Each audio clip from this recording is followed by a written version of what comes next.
Que a paz de Cristo, que excede todo entendimento, repouse sobre a sua vida e de toda a sua família. Estamos no segundo dia da campanha. Por esta causa, me ponho de joelhos diante de Deus.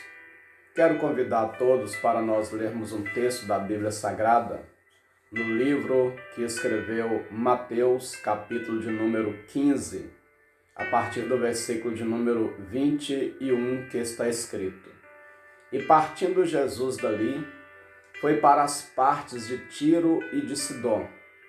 E eis que uma mulher cananeia, que saíra daquelas cercanias, clamou dizendo: Senhor, filho de Davi, tem misericórdia de mim, que a minha filha está miseravelmente endemoniada. Mas ele não lhe respondeu palavra. E os seus discípulos, chegando ao pé dele, rogaram-lhe, dizendo: Despede-a, que vem gritando atrás de nós. E ele respondendo disse: Eu não fui enviado senão as ovelhas perdidas da casa de Israel. Então chegou ela e adorou, dizendo: Senhor, socorre-me. Ele, porém, respondendo disse: Não é bom pegar o pão dos filhos e deitá-lo aos cachorrinhos. E ela disse: Sim, Senhor, mas também os cachorrinhos comem das migalhas que caem da mesa dos seus senhores. Então Jesus respondeu e disse-lhe: Ó mulher, grande é a tua fé. Seja isso feito para contigo como tu desejas. E desde aquela hora a sua filha ficou sã. Aquela mulher, uma mulher estrangeira, que tomara a decisão de servir a Cristo.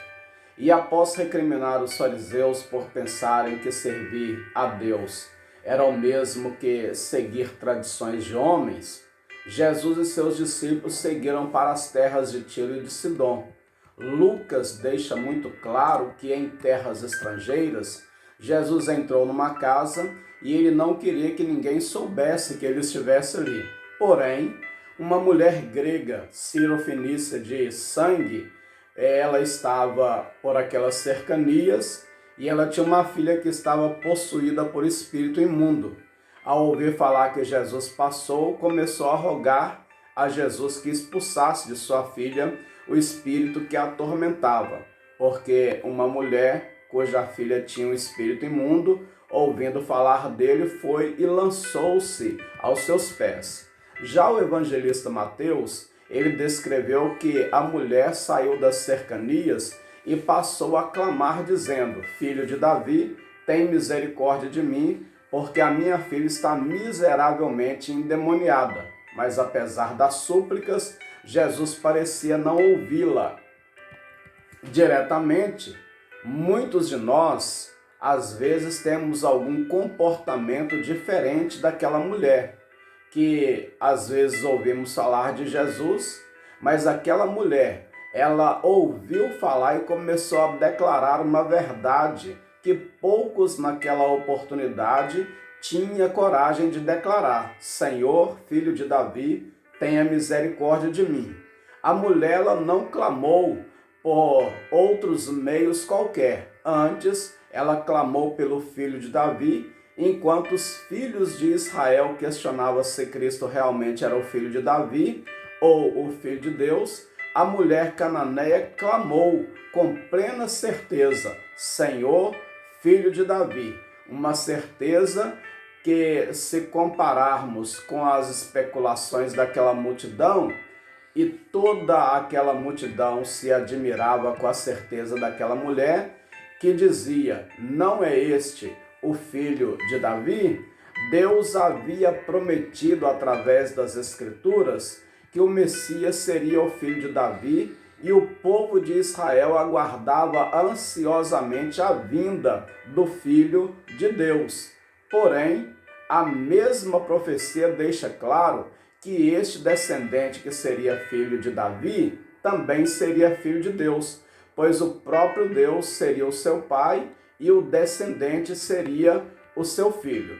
Mesmo Jesus tendo nascido na casa de Davi, pois Maria era descendente de Davi, os escribas e fariseus rejeitaram o Messias, embora a possibilidade de Deus ter um filho era remota aos olhos daquele povo, deixa uma pergunta para nós: quem subiu ao céu e desceu? Quem encerrou os ventos nos seus punhos? Quem amarrou as águas numa roupa? E quem estabeleceu todas as extremidades da terra? Qual é o seu nome? E qual é o nome do seu filho? Se é que sabes. Quem registrou isso foi o sábio Salomão, no capítulo 30 e versículo 3 do livro de Provérbios. Também, diante da pergunta de Jesus, como dizes que o Cristo é o filho de Davi, seus acusadores não souberam responder o porquê Davi chamou profeticamente o seu filho de Senhor. Se compete aos filhos honrar os pais e não os pais honrar os filhos. Porém, aquela mulher que era estrangeira ouviu falar acerca de Cristo e foi o suficiente para concluir que Cristo era o Filho de Deus, a quem Davi chamou de Senhor. Preste atenção, apesar de ser ela uma mulher estrangeira, ela ouviu falar de Cristo e a informação que chegou até a ela levou a concluir que Cristo era o Messias prometido, o descendente de Davi. Eis que vem dias, diz o Senhor, que levantarei a Davi um renovo justo, e sendo rei reinará e agirá sabiamente, praticará o juízo e a justiça na terra. O profeta Jeremias, no capítulo 23, ele relatou isso. Apesar de estar em terra estrangeira, Jesus ele enfatizou qual era a sua missão. Veio para o que era seu e os seus não o receberam. Ovelhas perdidas têm sido o mesmo povo e os seus pastores a fizeram errar, indo para os montes, e fizeram também ir para os outeiros e andaram esquecendo-se do lugar do seu repouso. Como o povo de Israel se esqueceu do lugar do seu repouso, Deus enviou o seu filho, nascido de uma mulher, para anunciá-los o caminho, aonde o evangelista Mateus registrou, no capítulo 11, versículo de número 28, dizendo: Vinde a mim, todos os que estáis cansados e oprimidos, e eu vos aliviarei. A Bíblia Sagrada relata para nós que ao convocar o seu povo, dizendo: Vinde a mim todos os que estáis cansados, e eu vos aliviarei, Jesus se identifica como sendo o cumprimento do que foi profetizado pelo profeta Jeremias. O povo do Messias o rejeitou, mas a mulher cananeia aproximou-se de Jesus. Diz a Bíblia que ela prostrou-se aos pés de Jesus e adorou, dizendo: Senhor, socorre-me. O evangelista Mateus deixa claro que pelo fato de a mulher ter pedido socorro a Cristo, estava adorando pelo fato de ter clamado: Senhor, socorre-me. O pedido daquela mulher era uma adoração ao filho de Davi. Por ter ouvido falar acerca de Jesus, a mulher creu que ele era filho de Davi e, de uma forma concreta, creu que Cristo era o Filho de Deus, pois ela o adorou pedindo socorro. E o evangelista Mateus ele deixa muito claro que o fato dela pedir socorro é um ato de pedir a Cristo que lhe concedesse a dádiva de libertar a sua filha daquele terrível mal, algo impossível aos olhos dos homens. Mas aquilo que é impossível aos olhos dos homens, aquela mulher transformou em objeto de adoração a Cristo. A adoração daquela mulher, aparentemente, não surtiu efeito, pois Jesus lhe disse: não é bom pegar o pão dos filhos e deitá-lo aos cachorrinhos. A resposta de Cristo àquela mulher foi um completo relato da resposta que Cristo precisava direcionar aos discípulos.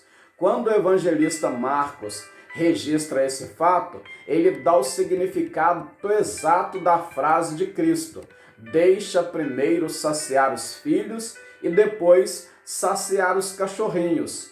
Jesus estava enfatizando que a sua missão estava vinculada à casa de Israel e atender aquela mulher seria comparável ao ato de tirar o pão da família e jogar para os cachorrinhos. A resposta da mulher cananeia é muito surpreendente, pois ela não se fez de rogada ou de vítima ao ser comparada aos cães. Ela responde ao Senhor dizendo: sim, Senhor, mas também os cachorrinhos comem das migalhas que caem da mesa dos seus senhores. Eu não quero que o Senhor tire do povo de Israel o privilégio, eu apenas quero a migalha, porque sei que a migalha pode resolver o meu problema. Para aquela mulher, a migalha era necessário apenas. Diz a Bíblia Sagrada que um dia a mulher procurou o profeta Eliseu, e o profeta Eliseu, usado por Deus, deu a ela o direcionamento. Ela fez conforme o profeta falou para ela fazer, e ela colocou as vasilhas para serem cheias do azeite que estava jorrando. Quando todas as vasilhas estavam cheias, ela perguntou ao profeta: e agora o que fazer? Ele falou: vai, vende tudo e vivei do resto. Sabemos que o nosso Deus, ele é um Deus de providência. Ele chega na hora exata e ele chega com o socorro necessário para aquele que nele crê. Aquela mulher creu porque ela ouviu falar de Jesus. A Bíblia fala que a fé vem pelo ouvir e ouvir a palavra do Senhor.